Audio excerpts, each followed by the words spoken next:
One of the stories that impacts me most, and I'll just make reference to it, the Queen of Sheba and Solomon, that whole story was, it just rocks me. Every time I read it, I just am so moved inside. She traveled such a distance to sit at Solomon's feet and to learn wisdom. I don't want to go into the whole story, but she asked Solomon a series of questions. I wish the Bible listed them.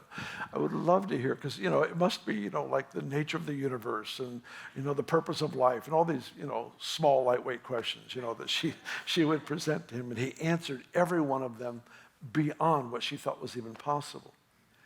And none of her questions or his answers, not one of them made it into the book. I'm hoping when I get to heaven to get that copy. I want that first edition copy of what actually went on. I want the transcripts of that conversation. But what made it into the book is even more astonishing. Sometimes what is said says a lot, and sometimes what he didn't say says even more. Because he could have listed the questions and the answers. Instead, she was moved by the attire of his servants, the seating around the table, the place settings, the stairs that were built from Solomon's house to the house of God. What was this? These are the mundane parts of life. You don't walk upstairs to go up to a classroom upstairs. You don't walk up the stairs going, what magnificent stairs. I mean, you just use them, right?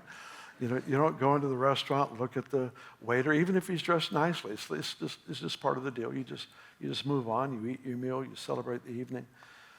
But something happened with the way Solomon handled the mundane.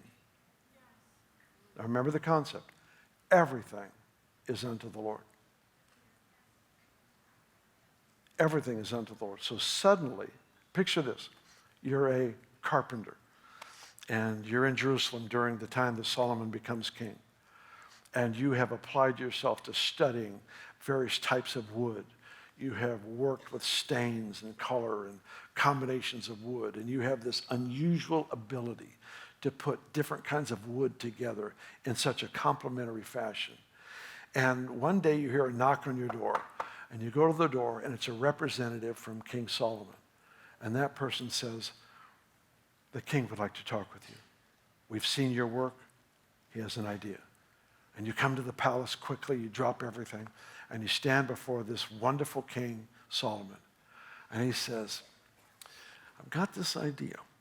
I want to build stairs from my house to the house of God, right there. And I need somehow to have stairs that are beautiful, that go from here to there. And you begin to exchange ideas. You say, well, I could use this kind of wood on the railing, and I use this stain on the stairs here. And together you collaborate, and you come up with this plan. And by the time you're through, you have an assignment from the king to build stairs from his house to the king's house. And then they finally get built, and they are magnificent. And then you're in your workshop working, and you hear this news comes back to you. The Queen of Sheba has just visited King Solomon. And when she saw your stairs, she said, there is a God in Israel.